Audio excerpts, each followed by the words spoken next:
뿔라팔 2019년 2월 제18호 천주교 의정부교구 정의평화위원회 뿔라팔 소리는 이스라엘 민족들에게 하느님께서 나타나실 때 또 하느님의 현존을 드러내실 때 울려 퍼지던 소리입니다. 하느님의 현존이 가득한 세상, 뿔라팔 소리가 우렁차게 울려 퍼질 수 있는 세상이 되길 희망합니다.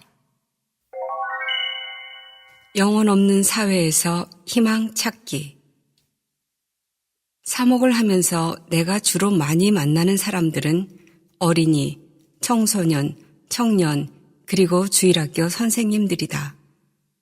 이들을 만나면서 매번 생각하는 것은 과연 사목자로서 나는 이 시대에 이 어려운 사회에 살고 있는 이들에게 무엇을 줄 수 있는가이다.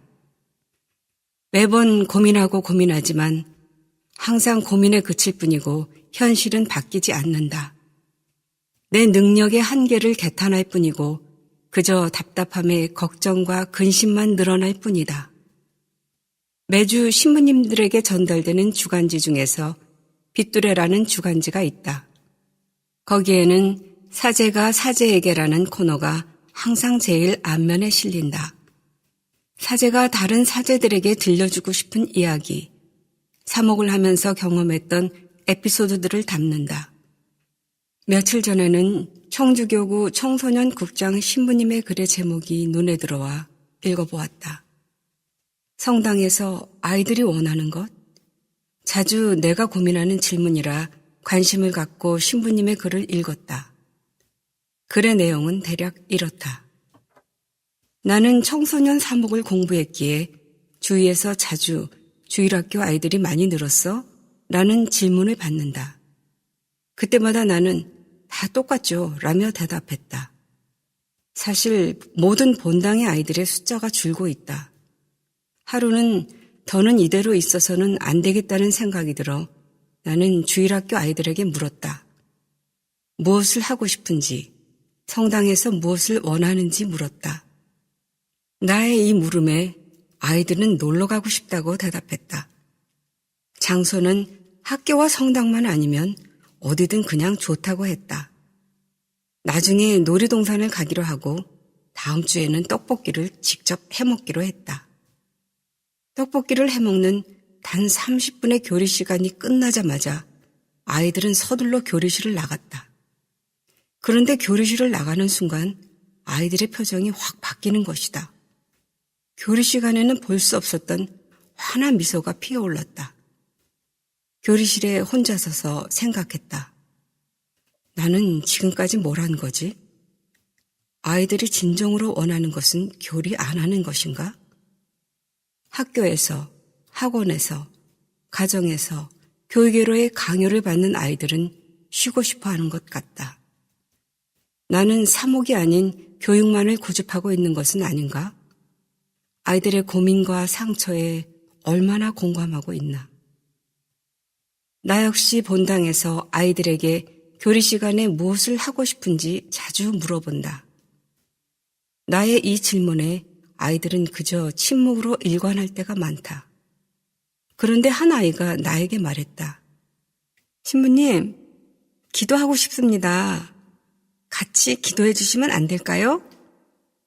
나는 그 아이의 말에 머리를 한 대 얻어맞은 것 같았다. 그래, 나는 신부구나. 나는 함께 기도해 주는 사람이었구나. 신부는 어쩌면 무엇을 가르치는 사람이 아니라 함께 있어주고, 함께 공감해주고, 함께 기도해주고, 함께 견뎌주면서 희망을 제시할 수 있는 사람이 아닐까? 이반 일리치는 말했다. 누군가의 머릿속에서 나와서 누군가에게 이렇게 해보자 하는 것이 유토피아라면 자신의 마음에서 자신이 이렇게 해보려 하는 것이 희망이라고 말했다. 나는 유토피아를 꿈꾸는 사람인가? 아니면 희망을 품는 사람인가? 본당 신부들의 주보 성인이라고 하는 요한 마리아 비안네 신부님은 자신이 발령받은 아르스의 본당에 가는 길에 한 양치기 소년을 만났다.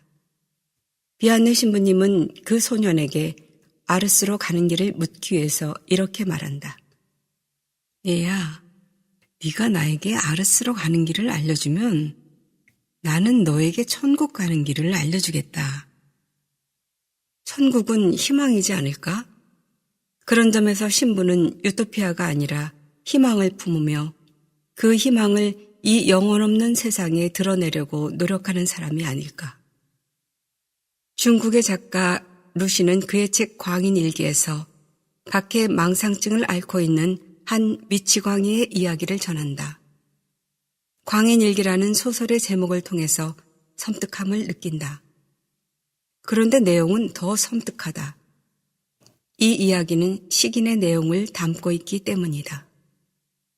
소설의 주인공 미치광이는 자신의 형, 집안의 노비, 동네 사람들 모두가 자신을 잡아먹기 위해 호시탐탐 기회를 노리고 있다는 피해의식에 사로잡혀 있다. 그리고 그가 보고 듣는 일상의 일들은 모두 자신이 곧 잡아먹힐 것이라는 공포감의 알리바이가 된다.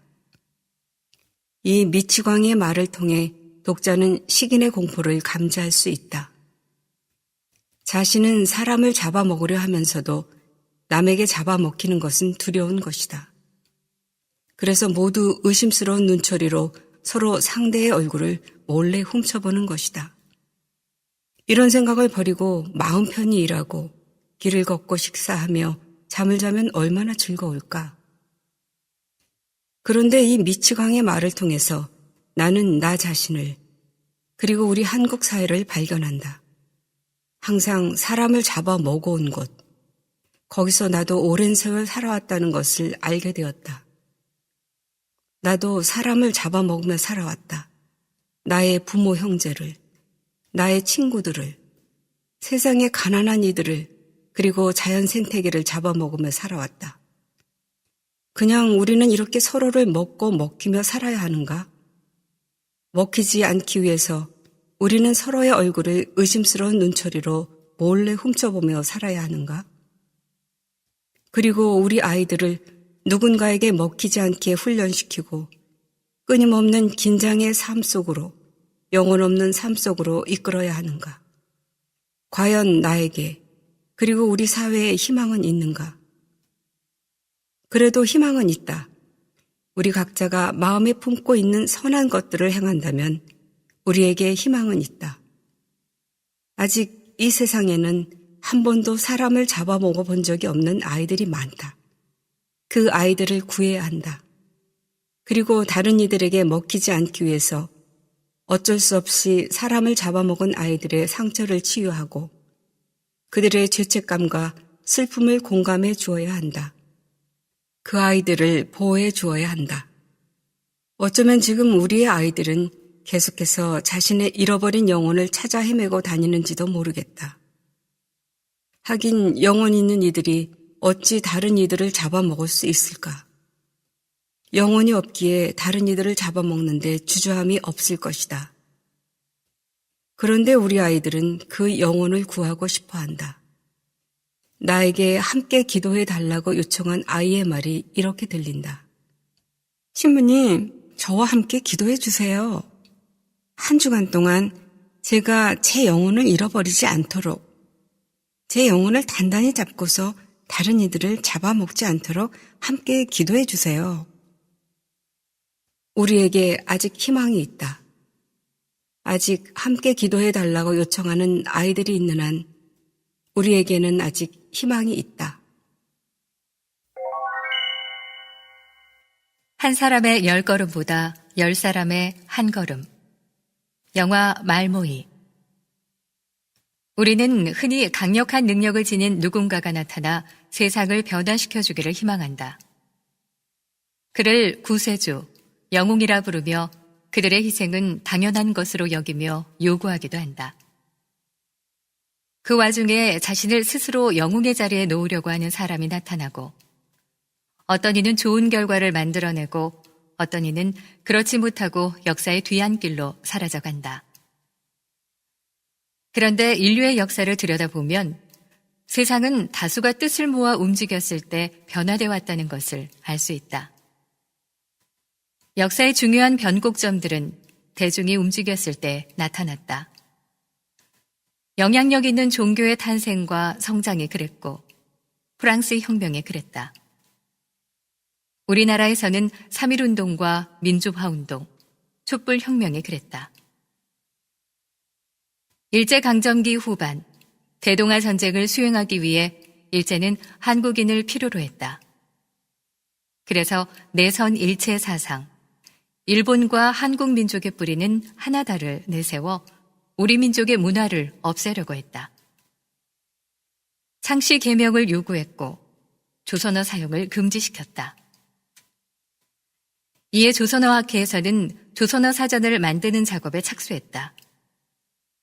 당시 한국어가 보편적으로 사용된 것과는 달리 한글은 우리 민족에게도 대접을 받지 못하고 있었고 그래서 우리가 만든 우리말 사전 하나 없었다.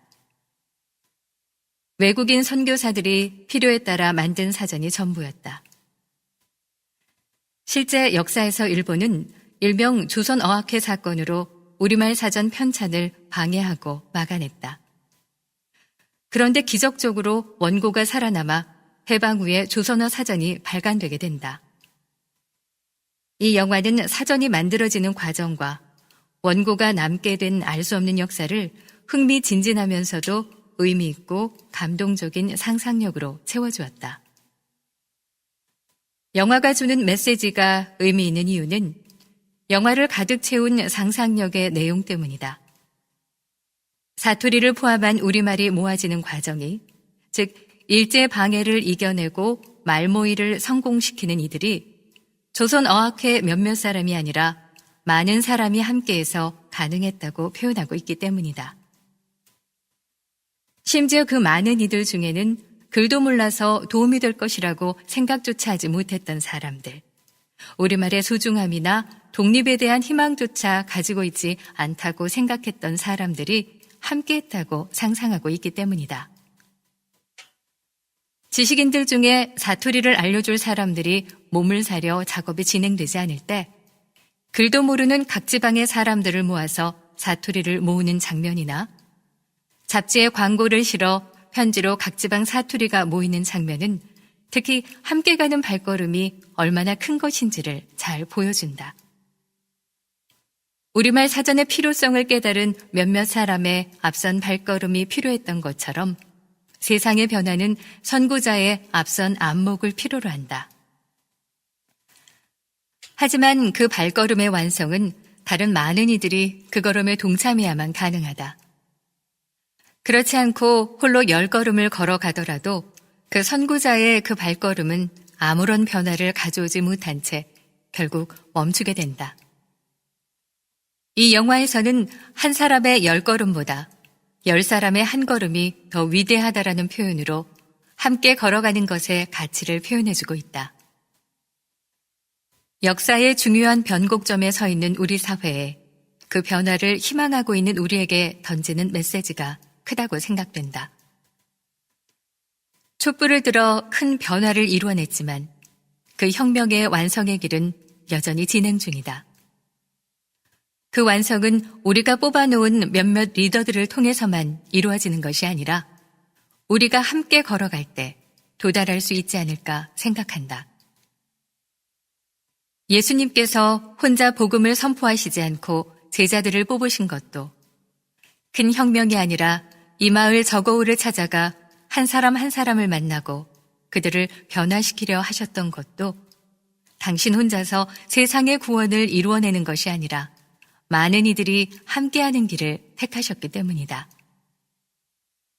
그래야만 당신의 구원 사업이 꾸준하게 지속적으로 완성을 향해 나갈 수 있기 때문이 아닐까 생각해 본다. 우리 사회의 변화를 위한 발걸음에, 세상의 구원을 위한 발걸음에 동참할 것을 우리는 요청받고 있다.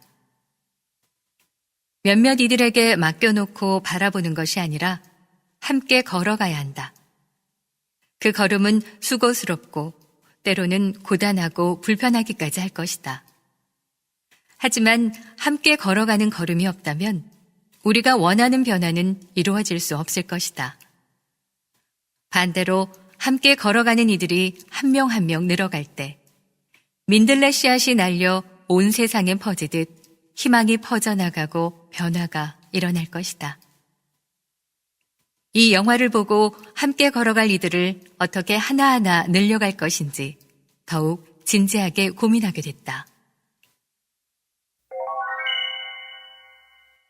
1891년 유럽과 현재의 대한민국. 18세기 영국에서 시작한 산업혁명은 곧 온 유럽을 휩쓸었다. 기계화로 인한 생산성 향상은 경제성장의 원동력이 되었고, 여기에서부터 사회, 경제, 문화 등 각 영역 전반에서 거대한 변화가 일어났다. 그러나 이와 함께 동반된 것은 비참한 노동 조건이었다. 어린이들의 과도한 노동은 일반적이었고 봉급 수준은 터무니없었다. 노동자들의 희생으로 기계는 계속해서 가동되었다. 이런 현실 속에서 교황 레오 13세는 회칙 새로운 사태를 반포함으로써 사회교리의 시작을 알렸다. 존경하는 형제 여러분, 치명적인 오류를 반박해야 하는 순간이 닥칠 때마다 본인이 교회의 선익과 공공선을 수호하기 위하여 공권력, 인간의 자유, 그리스도교 정신에 따른 국가 조직 등에 관한 회칙들을 반포하였던 전례에 따라 또한 똑같은 동기로 인하여 이제 본인은 노동자 문제에 개입해야 할 필요성을 절감하였다. 교황 레오 13세의 회칙 새로운 사태 1항. 지난 12월 10일 밤 한 청년이 세상을 떠났다. 고인의 성함은 김용균. 나이는 24살로 충남 태안화력발전소에서 하청업체 계약직으로 일하고 있었다. 그는 입사한 지 3개월밖에 되지 않은 신입사원이었으나 밤중에 홀로 석탄을 옮기는 컨베이어 벨트를 관리하는 업무를 하다 연락이 끊겼고 5시간 후 벨트를 회전시키는 롤러 아래에서 숨진 채 발견되었다. 그가 일하던 한국발전기술은 충남 태안화력발전소를 운영하는 서부발전으로부터 최저가 입찰로 3년짜리 석탄 설비 운전 업무를 따냈다. 한국발전기술은 직원 한 사람이 4km의 벨트를 홀로 점검하게 했다. 입사 3개월의 신입사원도 예외가 아니었고 그는 홀로 낙탄 처리를 하다 컨베이어 벨트에 몸이 끼어 사망한 것으로 추정된다. 기존 산업안전보건법에서는 안전보건조치 의무를 위반해 노동자가 사망해도 원청의 책임을 물을 수 없었다. 원가 절감을 위한 하청 시스템과 원청의 책임을 묻지 않는 법으로 인해서 모든 위험은 하청 노동자에게 전가되었다. 한국발전기술은 안전설비 개선을 지속적으로 요구해왔으나 원청인 서부발전은 비용상의 이유로 이를 거부해왔다. 이제 개정된 산업안전보건법에 따라 원청의 책임을 물을 수 있게 되었지만 위험 업무에 대한 외주 자체를 금지해야 한다는 주장은 반영되지 않았다. 외주 금지 대상 사업장이 있기는 하나 고인이 일하던 발전소는 포함되지 않았다. 참고로 서부발전에서는 지난 9년 동안 하청 노동자 12명이 사망했다. 이 모든 비극의 원인은 이익을 위해 사람을 갈아넣는 시스템에서 비롯된다. 1891년의 유럽과 현재 대한민국에서 일어나는 일들의 본질이 다르지 않다. 1891년에 레오 13세가 현재 우리에게 다시 한번 부르짖고 있다. 외형적이고 육체적 안녕을 보호하는 문제에 관하여 제일 먼저 고려해야 할 것은 이득을 목적으로 사람들을 마치 물건 취급하듯 무차별 혹사시키는 악덕 기업주들의 인권 유린으로부터 가난한 사람들을 보호해주는 일이다. 과중한 노동으로 정신이 무디어지고 육신이 핍진해지도록 노동을 요구한다는 것은 정의도 인간성도 용납하지 않는다. 새로운 사태 31항. 발행인 상지종, 편집 천주교 의정부교구 정의평화위원회, 주소 경기도 의정부시 신흥로 261, 천주교 의정부교구청 4층, 전화 031-850-1501번. 녹음에 책 읽는 사람들이었습니다.